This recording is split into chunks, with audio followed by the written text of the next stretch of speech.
Bismillahirrahmanirrahim. Assalamualaikum warahmatullahi wabarakatuh. Alhamdulillahirabbil alamin. Wassalatu wassalamu ala sayyidil mursalin wa ala alihi washabihi ajma'in. Subhanaka la ilma lana illa ma 'allamtana innaka antal alimul hakim. Rabbi shrah li sadri wa yassir li amri wa hlul 'uqdatam min lisani yafqahu qawli. Amma ba'd.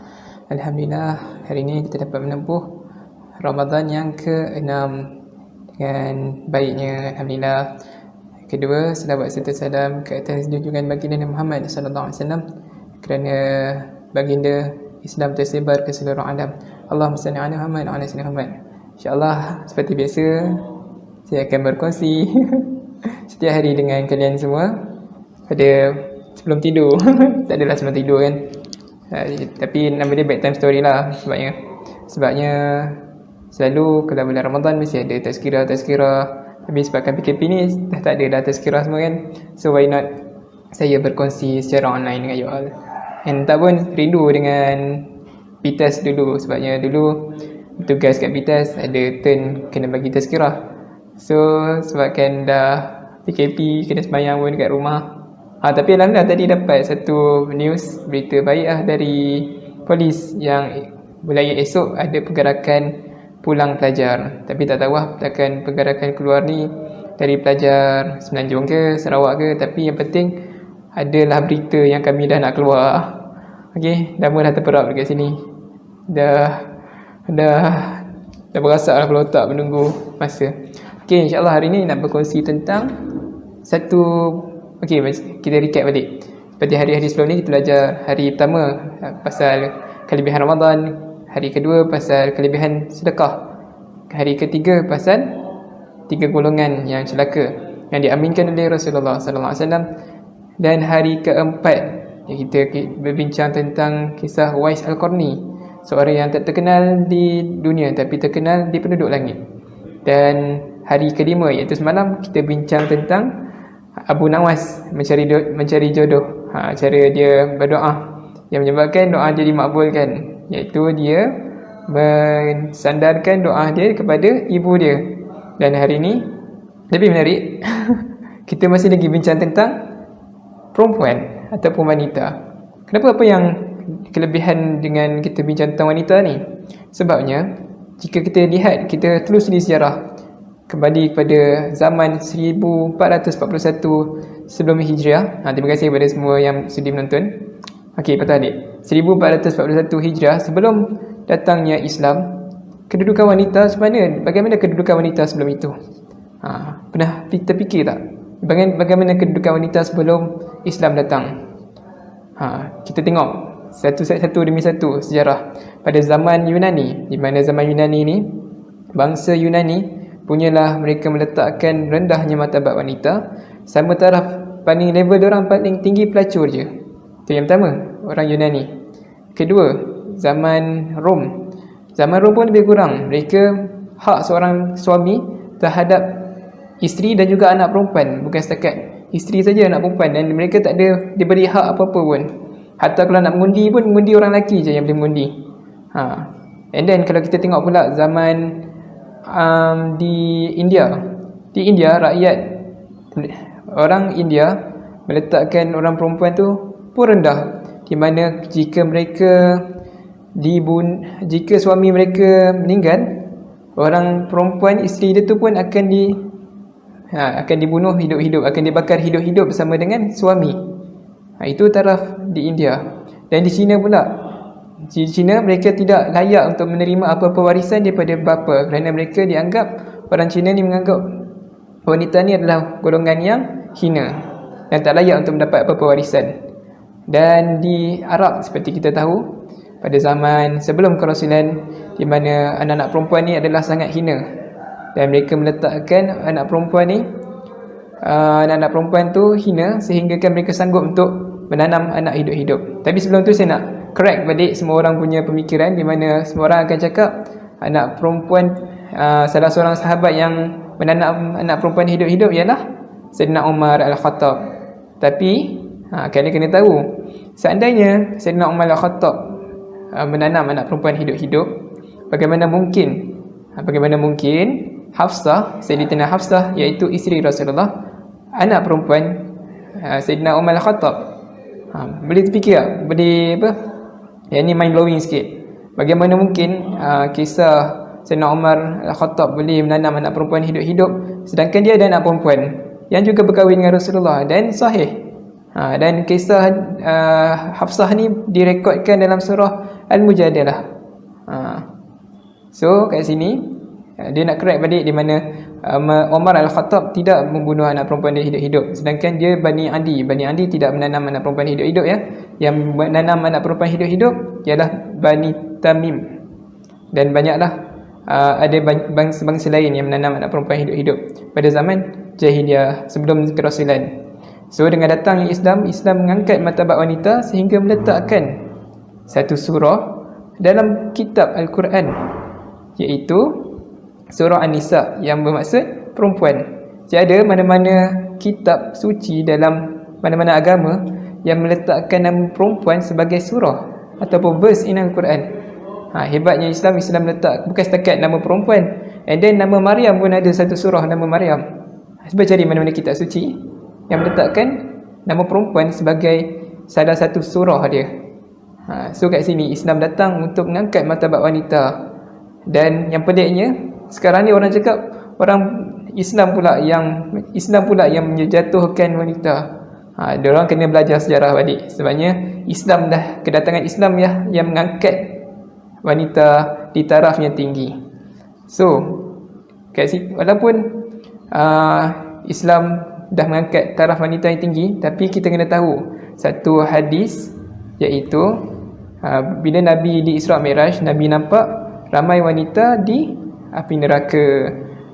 Kenapa boleh ramai wanita di api neraka? Sedangkan kalau kalian nak tahu, ada satu hadis lain di mana Rasulullah SAW bersabda, apabila wanita melakukan 4 perkara, iaitu yang pertama, solat 5 waktu, berpuasa di bulan Ramadan, menjaga faraj, mentaati suami, maka pilihlah mana-mana pintu syurga yang dia mahu. Ulang sekali lagi. Apabila seorang wanita solat 5 waktu, menjaga solatnya, menjaga puasanya, menjaga faraj dan mentaati suami, maka pilih mana-mana pintu syurga yang mahu. 4 perkara je yang boleh menyebabkan seorang wanita masuk syurga. Kalau lelaki banyak kita punya tanggungjawab. Kalau seorang anak, kita ada tanggungjawab dengan ayah, dengan ibu, dengan adik-adik perempuan. Lepas tu kalau seorang suami dengan dosa isteri tu, dia yang tanggung. Lepas tu dia kena bakti dengan ibu dia lagi.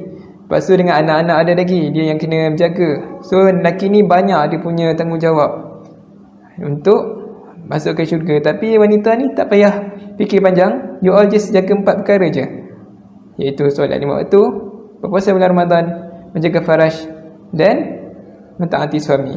So kita tengok satu persatu. Yang pertama, solat 5 waktu. Susah ke solat 5 waktu? Tak susah kan? Sebabnya semua orang solat 5 waktu. Tak ada siapa pun yang dipaksa untuk solat lebih daripada tu.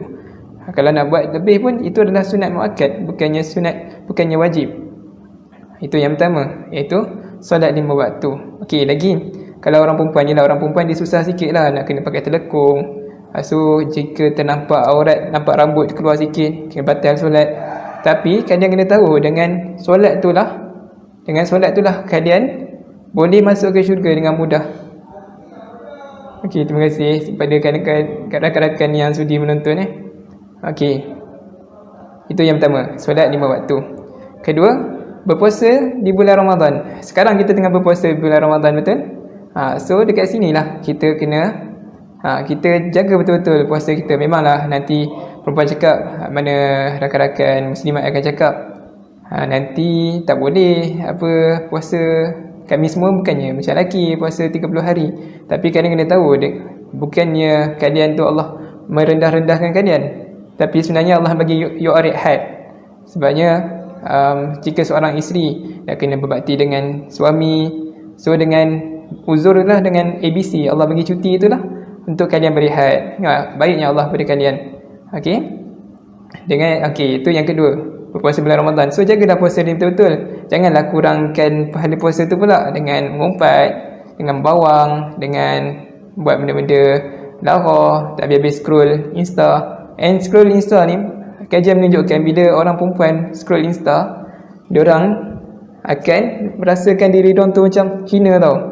cantik lah gambar dia ni, kenapa aku buat? Contoh macam dia pakai tudung cantik kan, tudung dia kena lah, kenapa aku pakai tudung ni? Tak kena lah. So orang perempuan selalunya mereka akan rasa rendah diri bila tengok Insta tu. Macam lelaki dia tak tengok apa sangat, selalu dia tengok bola, selalu dia tengok benda-benda yang berkaitan dengan lelaki, selalu tengok sport. Kalau macam saya selalu tengok bola lah. Okay, so kurang-kurangkanlah benda-benda lara pada bulan Ramadan ini. Yang ketiga ialah menjaga faraj. Dan ada satu hadis lain yang beritahu dua perkara menyebabkan orang perempuan menyebabkan ramai orang masuk ke neraka. Yang pertama, tidak menjaga lidah. Yang kedua, tidak menjaga faraj. Dua perkara ni kita jagalah betul-betul. Okey, kerana dua perkara inilah yang menyebabkan kita ramai yang masuk ke neraka. Okey, tak semua macam tu. Tak, memang tak semua macam tu, tapi ini just kajian, bukannya saya buat kajian tu. Saya baca kajian orang general Okey, itu yang ketiga, iaitu menjaga faraj. Dan ada ayat Quran yang beritahu la taqrabuz zina, yang bermaksud janganlah kamu menghampiri zina. Dekat sini Allah dah beritahu jangan kita hampir pun dengan zina, bukannya kita terus buat zina. Maksudnya kita nak menghampiri zina pun dah tak boleh. Yang bermaksud janganlah kita asyik chat dengan si lelaki ataupun yang bukan mahram kita. Kalau gatal sangat nak kahwin tu kahwin je lah, tak payahlah nak tunggu punya lama, bazir masa untuk benda-benda sia-sia ni, dan menyebabkan makin ramai, makin kita mudah menghampiri zina tu. Memang benda-benda kita just tegur-tegur, makin lama makin rapat. Lepas tu baru dah menyesal. So sebelum kita menyesal, so kita daripada awal lagi kita dah prevention awal-awal lagi. Okey, itulah yang ketiga, iaitu menjaga faraj. Dan yang keempat, mentaati suami. InsyaAllah rakan-rakan siapa yang dah kahwin dengan mentaati suami tu, itu adalah kunci utama untuk masuk ke syurga. Sebabnya bukannya ibu bapa lagi, tapi kena taat suami lebih daripada ibu bapa lagi. Lelaki cek dengan lelaki macam mana Zik? Kalau lelaki cek dengan lelaki tak apalah puan. Apa yang salah ni? Okey, yang keempat tadi, satu, si wanita, si isteri kena mentaati suami lebih daripada mentaati kedua ibu bapa. Sebabnya level dia dah lain. Dia dah taat kepada Allah, taat kepada Rasul, dan taat kepada suami. Sebabnya suami yang tanggungjawab terhadap kalian, and then dosa-dosa kalian ditanggung oleh si suami. Hebat ni dengan berkahwin. So siapa tak kahwin lagi, jangan risau, saya ada. Gurau je Allahumma salli ala Muhammad. Itulah 4 pintu untuk kalian masuk ke syurga. Dan kalian kena tahu hebatnya wanita ni, dia adalah jika seorang anak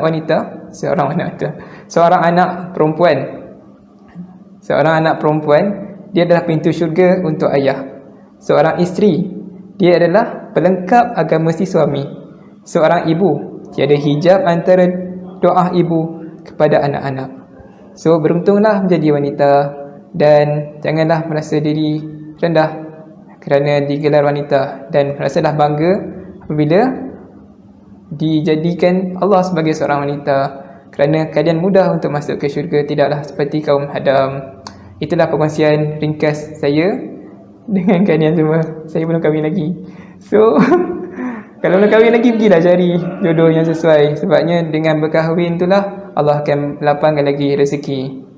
Okey, kalau siapa yang nak tahu pasal kahwin tu, boleh tengok video-video saya yang lepas. Saya pernah bedah buku pasal Unbreakable karya Aiman Azlan, yang menceritakan tentang how to make a strong relationship. So dia dah ceritakan step pada awal, daripada cara kita nak perbetulkan diri kita dulu, lepas tu cara kita nak cari jodoh yang sesuai, lepas tu cara kita nak ta'aruf, lepas tu cara kita nak istikharah, dan cara kita untuk kekalkan hubungan bahagia sesama suami isteri dan ada anak-anak nanti. Itulah perkongsian ringkas saya dengan kalian semua tentang beruntungnya menjadi seorang wanita. So saya ulang balik, saya recap balik. Yang pertama, kita belajar pasal bagaimana kedudukan seorang wanita sebelum kedatangan Islam. Yang kedua, kita tahu apa yang menyebabkan perempuan ramai masuk ke neraka. Dan yang ketiga, apa benda-benda yang, apa syarat-syarat untuk you all pemudah masuk ke syurga. Dan yang keempat, beruntungnya wanita sebagai seorang anak perempuan, sebagai seorang isteri dan sebagai seorang ibu. Allah Alam, itu saja perkongsian saya pada malam ini. Sebenarnya susah tau ya. Serius, dia walaupun hari ni dah hari ke-6, saya rasa macam rasa kadang-kadang sedang juga nak bagi sharing ni. Macam apa yang aku dapat lah, memang tak dapat apa pun. Bukannya ada orang nak apa. Okay, lepas semua tengok ni, okay, live ada lebih kurang dalam 20 orang.